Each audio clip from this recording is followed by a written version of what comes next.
Ito, pakinggan po natin kasi yung mga bagong pangalan tungkol sa confidential fund ni Vice President Sara Duterte ay nakarating na sa Committee on Good Government and Accountability, yung Blue Ribbon Committee ng Kongreso. Ito, pakinggan nyo si Congressman Ortega ng La Union doon sa mga bagong pangalang lumabas na ang tingin ko at tinatanong ko ngayon, ito ba'y sinasadya o may nagsabotahe kay Sara Duterte? Pakinggan po natin yung mga pangalan. Kakaiba eh. Basis po, no? Pero itong mga nasabit po ng mga bagong pangalan, parang bagong lineup. Literal roster po ng lineup at kapangalan po ng ating mga senador.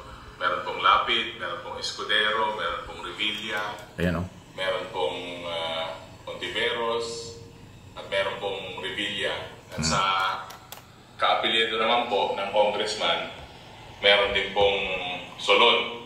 So makikita po natin as submitted to the Committee on Good Government na itong mga pangalan na po na to na-verify po at ganun pa rin po ang sitwasyon. Wala pong records from the PSA, wala pong marriage, wala pong death, saka wala pong birth certificate. Sir, meron... So ayan, malinaw. Walang records ang PSA, Philippine Statistics Authority, sa mga taong yan. Ontiveros, isipin mo. Apelyido ng Ontiveros, Lapid, Escudero, Revilla, tapos meron pa isang congressman.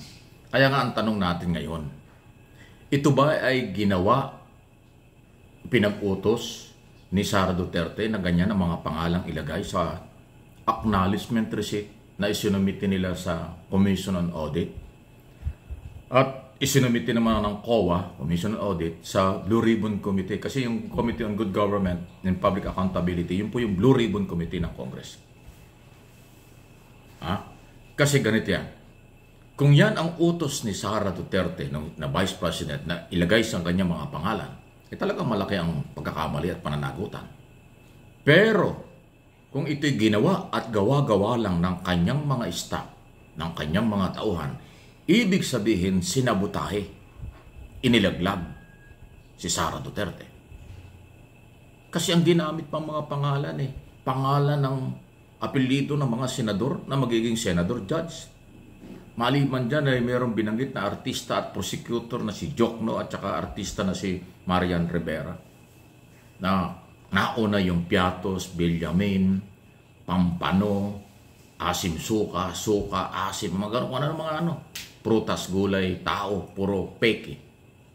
Isipin mo ang report ng Philippine Statistics Authority, walang ganyang birth certificate at death certificate ng ganyang mga tao. So, yun nga po yung issue. Ulitin ko, sinabotahe ba sila ng kanyang mga tauhan? O mismong si Sara ang nag-utos nito na ipangalan sa kung kani-kanino? Yan po yung lalong pag-iinteresan ng mamamayang Pilipino na madinig at maliwanagan kung sino ang gumawa. Ito ba ipinagawa ni Sara o hindi? At yan isa impeachment trial, malalaman natin. Ang problema nga, dinay-delay, pabago-bago. Parang gusto pa nilang tapusin na yung impeachment. Hindi pa naumpisahan, gustong tapusin na ng ibang sektor at ng ibang senador. Lahat ng technical at legal issue pinalalabas para maharang. So, bahagi ba kayo ng pagtatakip ng katotohanan? Nagtatanong lang po tayo. Kasi napakarami ang issue na dapat sagutin ni Sara Duterte. At siya lang ang makakasagot niya at makakapagpaliwanag lang ng tama at kung ano, saan dinala ang nakakalulang mahigit na 600 milyon na confidential at intelligence fund. At bakit ginamit yung mga pangalan? Yun po yun na dapat nating malaman. At dahil dyan, ito po yung latest na. Mayroon po uling naka-schedule ngayong June, ngayong natitirang ilang araw ng June, ang 19th Congress, another hearing pa rin ng Good Government or Blue Ribbon. Kasi nga dahil sa lumabas na mga pangalan. Kasi yung po mga congressman, natalo man o nanalo, sila po ay congressman pa rin hanggang June 30. Kasi hindi pa ho tapos yung kanilang trabaho at saka yung 19th Congress. Kaya legal na mag-resume. Actually, yung Quadcom, ay hindi lang yan tayong Quadcom, pati yung Blue Ribbon. Basta yung Blue Ribbon, may mga hearing pa sa Congress. Pati yung issue tungkol po dyan sa fake news at saka itong tungkol dito sa Office of the Vice President. Magkakaroon pa ho ng tig-isang hearing sila. Hindi ko lang alam kung anong oras at araw. Basta bago matapos yan. Kasi hanggang 40 na lang. Hanggang 40 na lang ang 19 Congress. Magsasara na yan. Magre-resume na ang Congress. 20 Congress na sa July na. Kaya anytime today, mula ngayon, hanggang bago mag-recess, magkakaroon pa ho ng hearing. Yan ang latest report. Kung mababago, hindi natin kontrolado yan. Kung ayaw na nilang ituloy, nasa kanila yun. Kung itutuloy nila, di abangan natin. Pero sabi nila, meron pang ibang hearing tungkol sa fake news at saka sa confidential budget ng pangalawang Pangulo. Yan po ang ating aabangan sa susunod na ilang araw.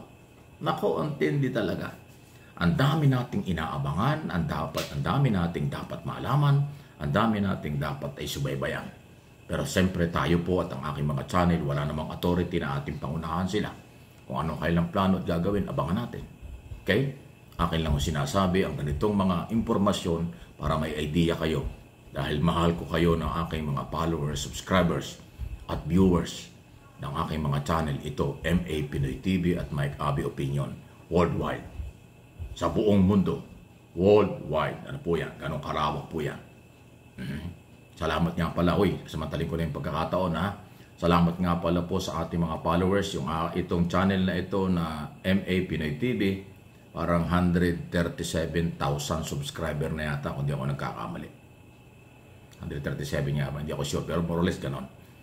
Ba, hindi yata. 130, hindi ako sigurado. Basta mga 134 o 130,000 pala. Yung nanda ko 7, yung 437,000 na pala. Yun naman pong Mike Abby Opinions. Ayun. Parang ganon.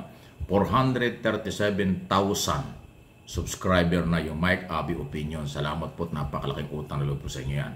Itong MA Pinoy TV, kung di ako nagkakamali, 133 o 134,000. Bago pa lang naman ho ito. Tulungan po ninyo ako. Palalakasin pa natin ito dahil may paninindigan tayo. Sa tama lang.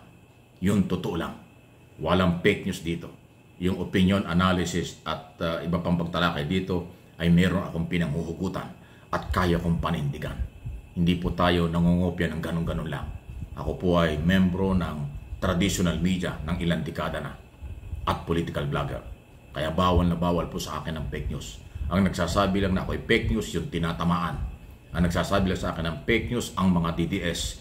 Ang nagsasabi lang sa akin ng fake news ay yung anti-Marcos. Kasi yung totoong sinasabi ko, ang tugon nila fake news. Garbage sa akin yan. Ang totoo, paninindigan ko kahit saan makarating. Yan ang prinsipyo na dapat nating panindigan. Please like and share, subscribe kung hindi pa.